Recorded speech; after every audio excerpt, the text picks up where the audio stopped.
Good morning, everybody.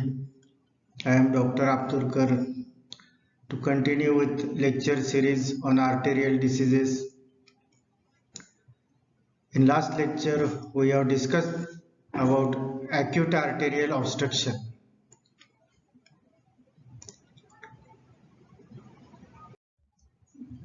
Now, today, we will continue with the chronic arterial occlusion. Although arterial diseases comes under the domain of vascular surgeon, we must know basic things about the chronic arterial occlusion, nature of the disease, various causes responsible for chronic occlusion, and how to diagnose it, the basic principles of managing it. So in today's session, we will learn about the principle of management of ischemia, chronic arterial ischemia, and vasospastic disorders. As in acute arterial obstruction, there are various causes responsible for chronic arterial occlusion. So mainly it is a chronic disease. There is a slow obstruction. For example, in atherosclerosis, that is a chronic disease. The embolus will give you acute obstruction. If it is partial, then it can result into chronic obstruction of arterial lumen. In trauma, you can get acute obstruction as well as chronic obstruction because of pressure edema. Then various types of arteritis like thromboangiitis obliterans, Raynaud's disease. These are the vasospastic disorders. Peripheral vasospasm is there. They comes under peripheral vascular disease. Again, vasculitis, then aneurysms, and more common in our clinical practice, that is a diabetes mellitus, giving rise to diabetic angiopathy, arteritis, and diabetic foot, which we commonly encounter in our practice. Again, depending on the site, the effect on that organ will be produced. For example, if the lymph vessels they are occluded, then you will get symptoms like claudication, wrist pain, gangrene. If it is involving brain, then you will get transient ischemic attacks, strokes, infarction of brain. In heart, it will produce angina, ischemic heart disease, myocardial infarction. In kidney, it will result into hypertension, hematuria, or in severe cases, renal failure. In intestine, if there is a mesenteric artery occlusion, you will get abdominal pain, infarction of intestine or gangrene of intestine. And the course of the disease will depend on the development of arterial collaterals, which provides an alternative route for blood flow. Hence, the progress of the disease is gradual. This chronic arterial occlusion and its effect clinically represent with intermittent claudications, that is the characteristic of chronic obstruction, wrist pain in case of severe disease, then it is associated with coldness, numbness, paresthesia. Paresthesia is due to diversion of blood from skin to muscle. Then in chronic cases, late cases, ulceration in toes or distally, and gangrene develops.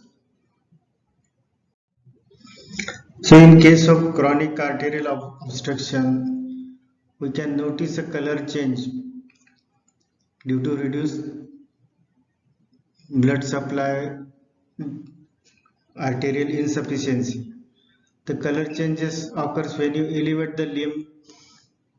It becomes pale purple. If you bring down the limb, then it will turn into blue cyanosis. So that is the sunset appearance.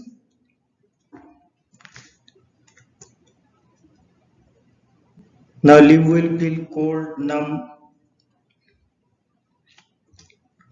If the gradual collateral circulation develops, then limb feels warm under the bedsheet. Sensation may be intact. Movements may be present in case when the collateral circulation is developed. In severe ischemia, the loss of sensation and movements will occur. Because of reduced blood supply, there will be reduced arterial pulsation. If it is severe, then pulsation, peripheral pulsation will be absent. Then there is a venous emptying, and again there is a delayed venous refilling, which can be observed by Harvey's sign. If you auscultate at the site of block, we will hear thrill or systolic bruit. Then in severe cases, the limb can become gangrenous, particularly dry gangrene. So color changes, they are very important to note. Elevation causing pallor, dependency will result into purple blue cyanosis, sunset appearance. The paresthesia will be there due to shunting of blood from skin to muscle.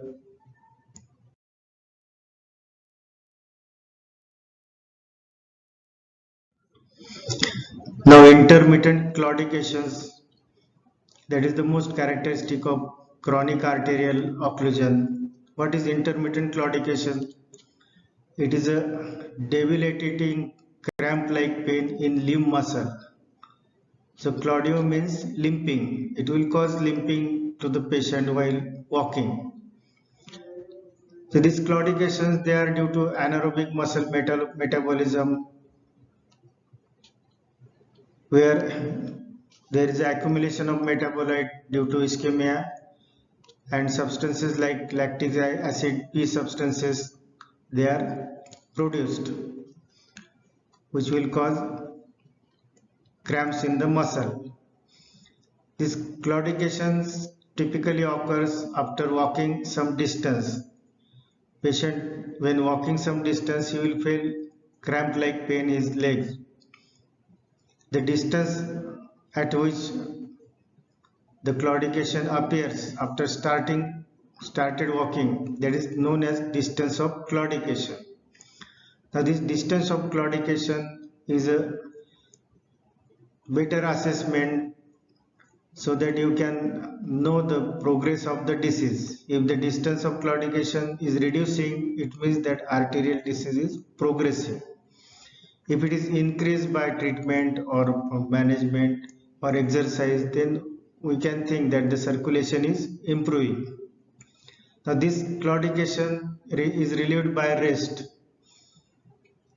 Usually within 5 minutes, the claudication is relieved in sitting or standing position as soon as the patient takes rest.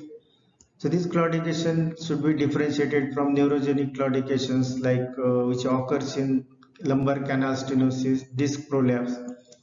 This neurogenic claudication, they usually relieved by rest in sitting position and takes more time, say 10 minutes. Similarly, venous claudication, which occurs in blocking of pelvic vein or iliac veins, it is rare, but still it can occur, giving rise to congestion, venous congestion and claudication.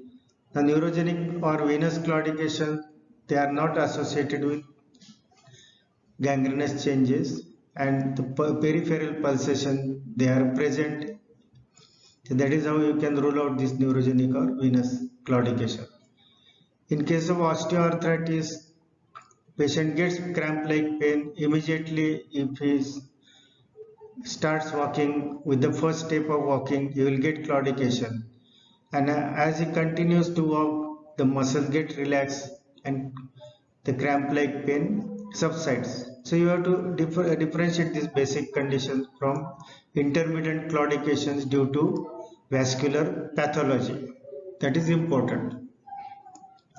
Now this claudication distance, it is affected by speed of walking. More the speed, the claudication will occur earlier.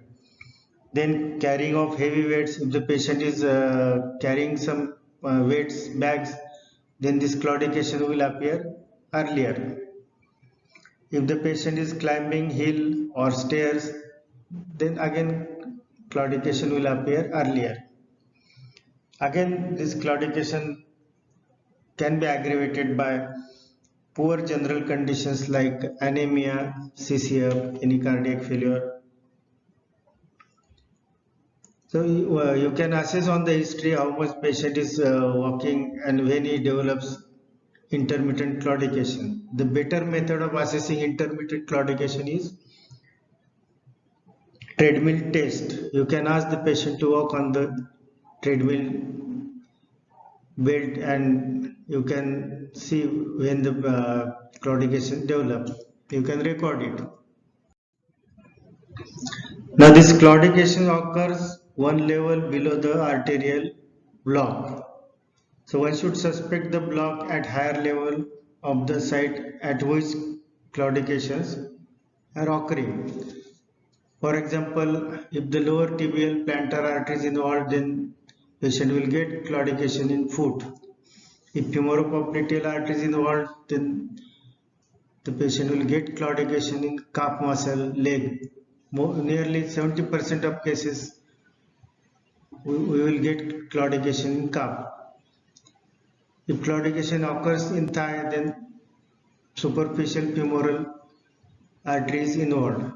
In case of aortoiliac or common iliac vessel involvement, the patient gets claudication in thigh or buttocks, nearly in 30% cases.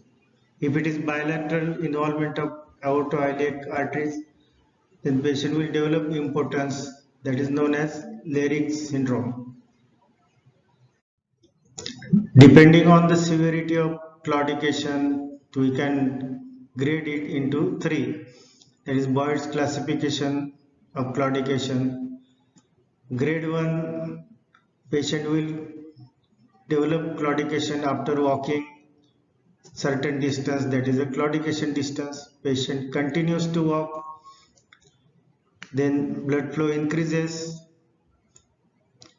the collaterals they are open and metabolites like P substance, lactic acid, they are washed away. So pain will disappear or reduce. So patient will continue to walk with reduced pain or disappeared pain. That is the grade 1 claudication. Grade 2, here the pain is more because the disease is more advanced. Arterial obstruction is more.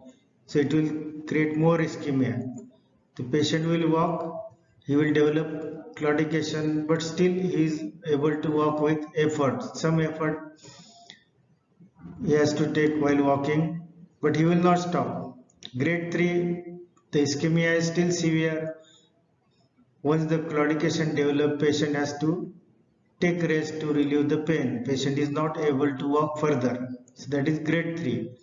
If the ischemia is severe, say grade 4, then the claudication will occur at the rest. So that is called as rest pain. Now what is rest pain? It is a continuous aching pain in calf or foot which occurs at the rest. Even if the patient is in resting position, the patient will get pain.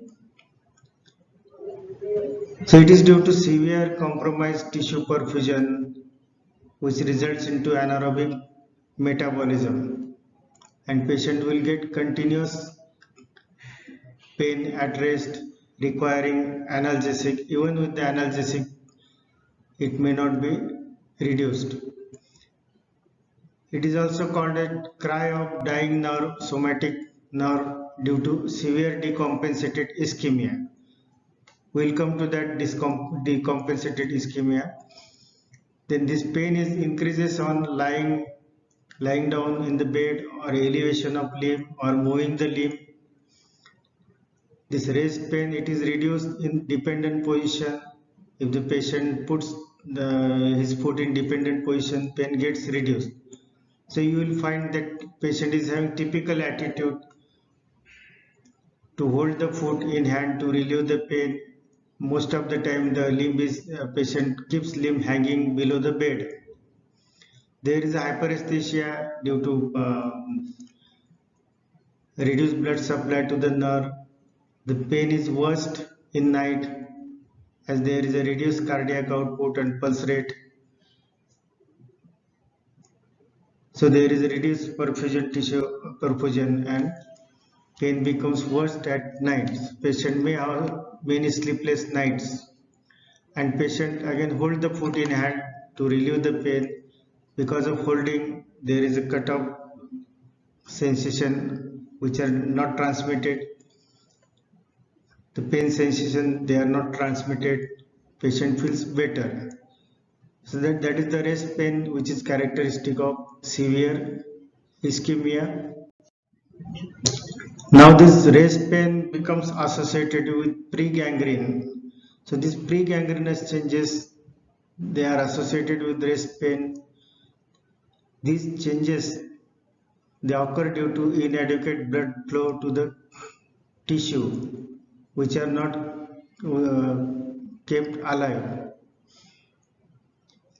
The features of pregangrene, they are rest pain, color changes, edema in the affected limb, hyperesthesia, there is a development of ulcerations. If it continues, then it will progress ultimately into gangrene. Now this is a stage of critical limb ischemia. We can see the red swollen foot. On elevation, it becomes severely pallor. On independent position, it becomes red purple in color. That is also known as sunset appearance. There is a capillary blanching on pressure, and all these changes ultimately lead to gangrene. So that is a stage of critical limb ischemia. So limb ischemia, according to severity, we can classify into 4 stages. That is Fonten's classification. Stage 1, there are no symptoms. Stage 2, we can say well compensated limb ischemia. Here the patient can walk more than 200 meters. After that, patient can develop severe claudication. Stage B, it is a poorly compensated. Patient can walk less than 200 meters. Stage 3, patient develops rest pain. In stage 4, patient will develop ischemic ulcer and gangrene of the toes or foot. So that is the stage 4. Now limb ischemia, according to severity, we can divide into functional limb ischemia and critical limb ischemia. The functional limb ischemia, here the blood flow is normal at rest, but it is not increased during exercise. Muscle discomfort, claudication produced on exercise, they are relieved by rest within 10 minutes. Here the changes are reversible with the treatment. So in case of functional limb ischemia, proper treatment can be given to the patient to prevent the further progress. So here is the stage you can save the limb. Critical limb ischemia, here the rest pain is persistent for 2 weeks even after taking analgesics. There is development of ulcer, gangrene of toe, foot. Here the ankle brachial pressure index is less than 0.3. That is the critical value for critical limb ischemia. Critical limb ischemia will occur when the disease is at multi-level and the block is extensive. So that is important. If it is functional limb ischemia, we can revert the changes and we can try to save the limb. In critical limb ischemia, ultimately patient can develop gangrene and he may lose his limb. Now coming to the clinical examination, there are various signs like we can test delayed capillary or venous filling by William Harvey's sign. Then we can assess the capillary blanching by pressing the nail bed or pressing the tissue. We will get blanching. Then cross leg test of Fuchs'. Here the patient is asked to cross his leg, keep the leg flexed over each other, and one can see the oscillating movements in case of normal arterial flow. If it is reduced, then this oscillation movement they are absent. Then disappearance of pulse, that is called a disappearing pulse syndrome, can occur in case of arterial ischemia where the collateral circulation is developed. If we palpate the pulsation, they are reduced. And if we ask the patient to perform exercise or brisk walking, the pulsation will disappear. That is because of increased vasodilatation and increased vascular space due to exercise. So there is a relative ischemia, relative insufficiency. It will result into reduced arterial tension and pulse will disappear. So this sign is called as disappearing pulse syndrome. Then if we elevate the limb, we will get the skin color changes, the limb becomes pale. So at certain angle, we will observe this pallor of the limb, that is known as Berger's angle of vascular insufficiency. If it is a critical insufficiency, then the angle is less than 30 degree.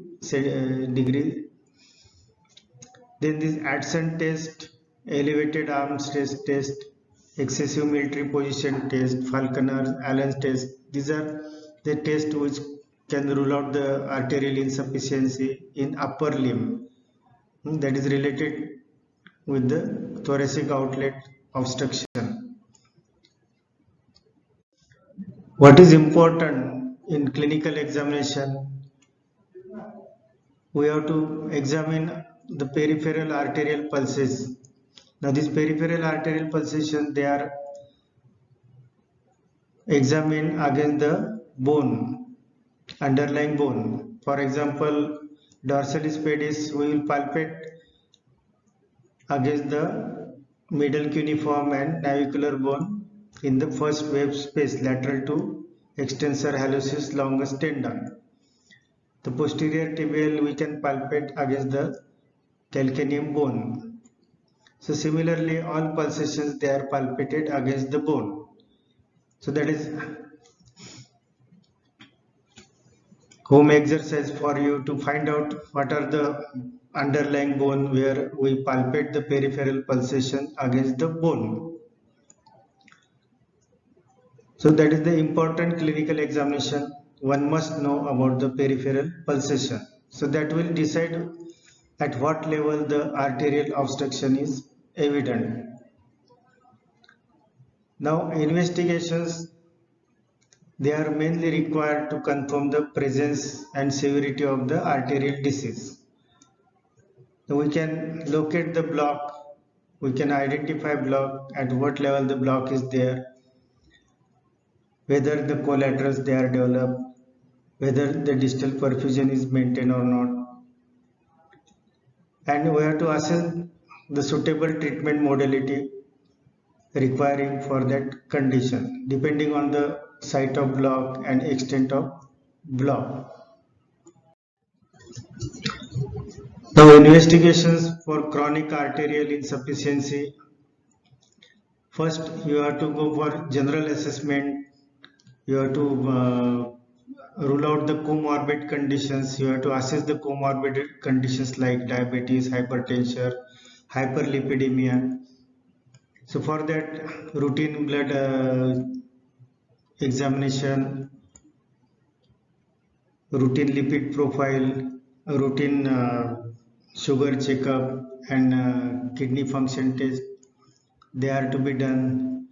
Then for cardiac assessment, ECG, 2D echo, treadmill test, X-ray chest, pulmonary function, arterial blood gas analysis, ultrasound of abdomen to rule out any aneurysm or any pathology. Then other investigations like ankle brachial pressure index. So what is this ABPI? That gives you quantitative assessment of the arterial ischemia. So ABPI, that is the ratio between ankle pressure and brachial pressure. So we will measure the pressure at ankle with the use of Doppler, handheld Doppler. After applying the BP curve, you measure the pressure at ankle, then you measure it at the brachial artery on the same side. So that ratio is called as ankle brachial pressure index. So normally it is a 0.9 to 1.3. So it is above 1 if we ask the patient to exercise. Below 0.9, it will result into claudication. If it is less than 0.9 to 0.7, it is a moderate ischemia. If it is less than 0.7 to 0.5, it is a severe ischemia. Less than 0.5, the patient will get rest pain. And if it is less than 0.3, the imminent necrosis or gangrene will occur. Then Brown vasomotor index, plethysmography, they are old technique to assess the arterial insufficiency. And nowadays we commonly go for Doppler, that is color Doppler or handheld Doppler, then duplex USG scan where the Doppler and ultrasound machine is used. So that will locate the blood flow, arterial obstruction. So that is routinely perform investigation, color Doppler. Now again, there is a difficulty in assessing the aortoiliac segment in obese patient, particularly with this Doppler instrument. Then we can go for a CT, vascular CT angio, or even we can go for MRI angiography where we can use gadolinium dye, which is non-nephrotoxic. Then nowadays we can also perform digital subtractive angiography, arteriography, which provides dynamic arterial flow information. Now this DSA, at the same time it can be combined with definitive endovascular interventions.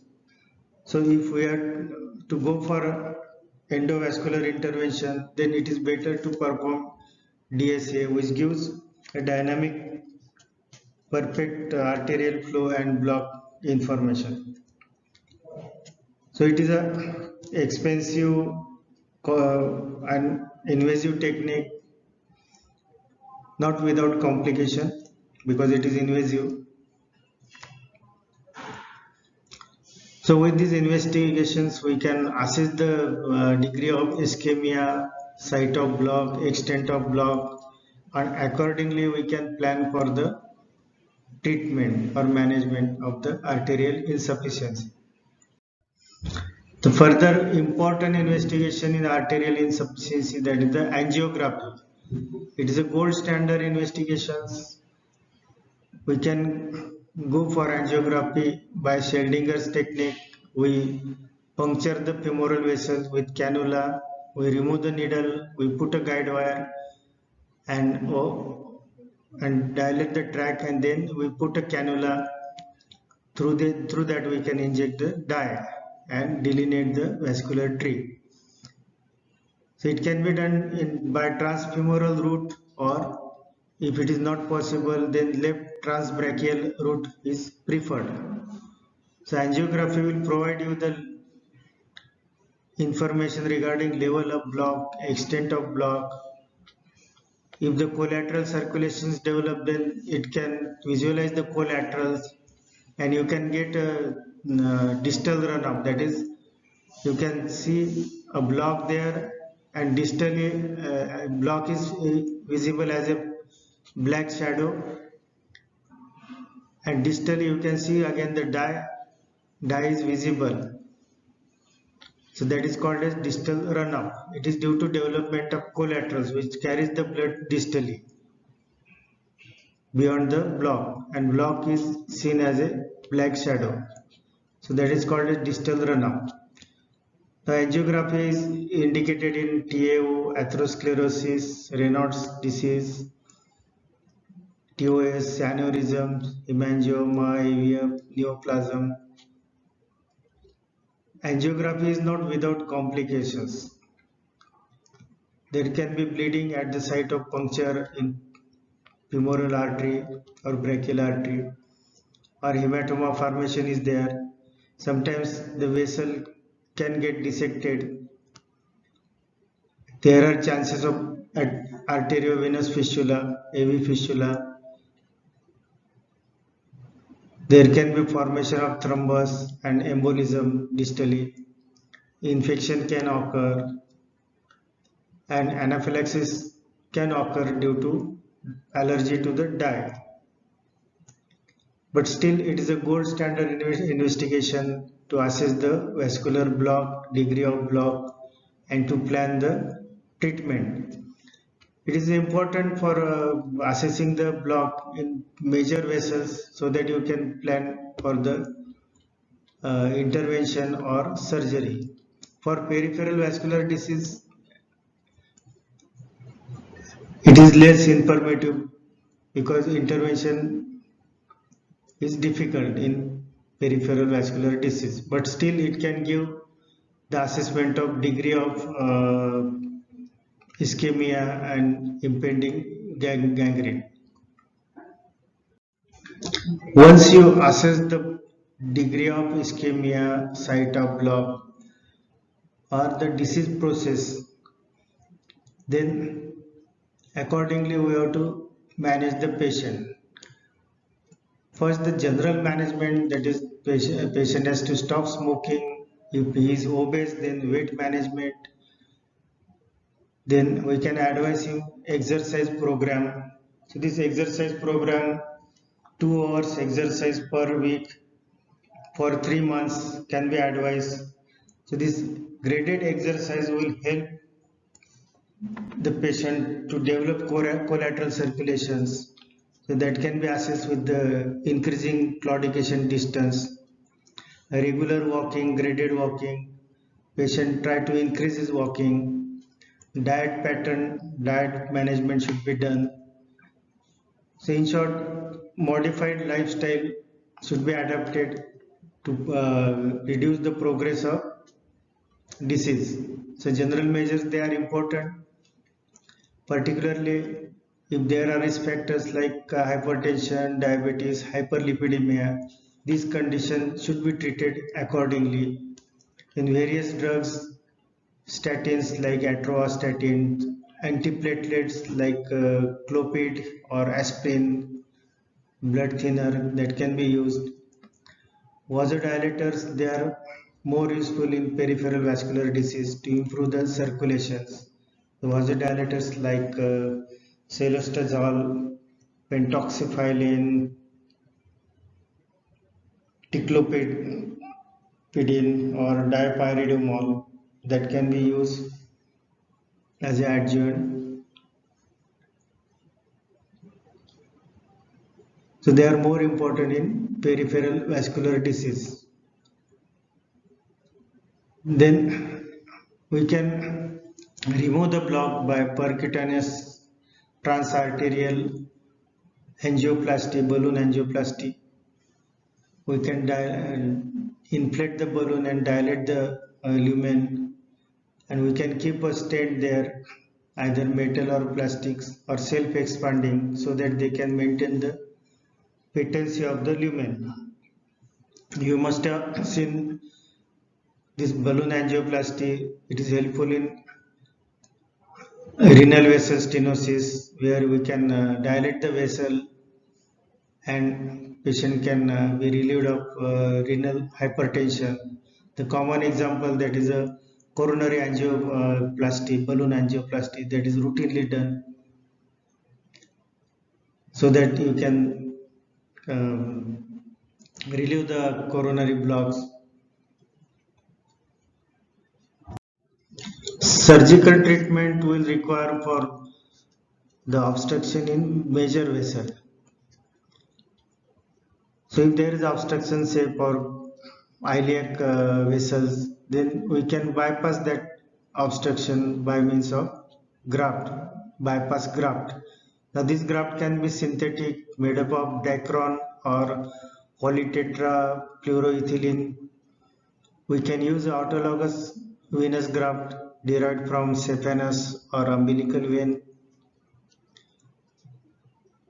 Now if there is a aortoiliac block, we can go for aortofemoral bypass graft, either with the saphenous or Dacron graft. If it is not feasible, we can go with axillofemoral block.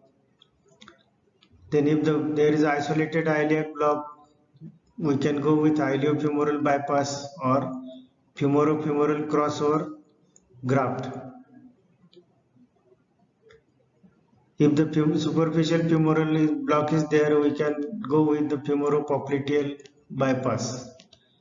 Then we can perform end arterectomy, and we can put a venous patch or Dacron patch over the artery to repair the artery. Then other modalities like atherectomy, thrombectomy, profundoplasty can be done as a surgical procedure. So we should know the basic the surgical procedure that comes under the domain of interventionalist or vascular surgeon. And again, they use Miller's cuff, that is a small collar of vein that is attached between the Dacron or PTFE graft and recipient artery, so that prevents the stenosis, that is known as Miller's cuff. In all cases of this surgical intervention, we have to put patient on IV heparin. IV heparin is required in all cases.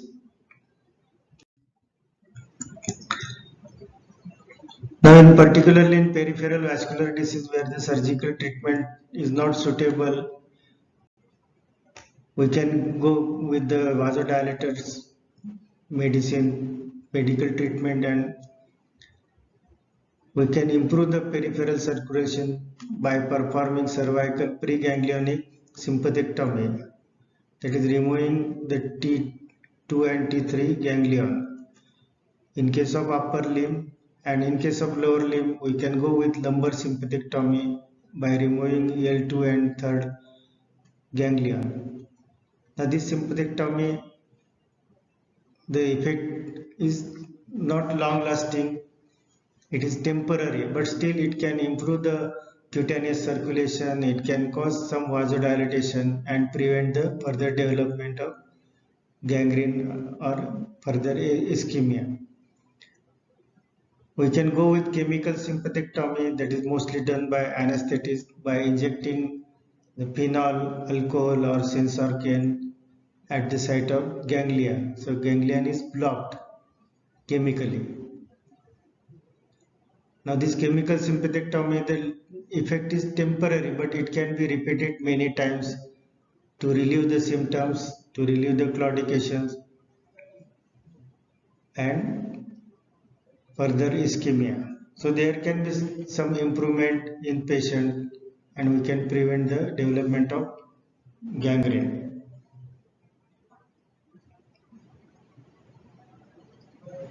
Now this omentoplasty, the live pedicle of omentum is brought down in the popliteal fossa through the tunneling, and it can cause revascularization of the distal limb. So omentoplasty is also a surgical intervention which can help to revascularize the lower limb and to prevent the development of gangrene. So that is how we have to save the limb of patient with these all modalities available. In case of severe disease, if it is not responding with this treatment, then there is a development of gangrene, and ultimately patient will require amputation, removal of the limb. So in every case, we should try to save the limb of patient, otherwise the end result will be amputation. So if there is a gangrene, there is no option other than the amputation. So then this is the basic about the chronic arterial obstruction, its clinical feature, assessment, and what is the treatment which we can offer to the patient. Thank you very much for patience listening. Thank you all. If you have got any queries, questions, you can put it in a box so that next time we can discuss. Thank you very much.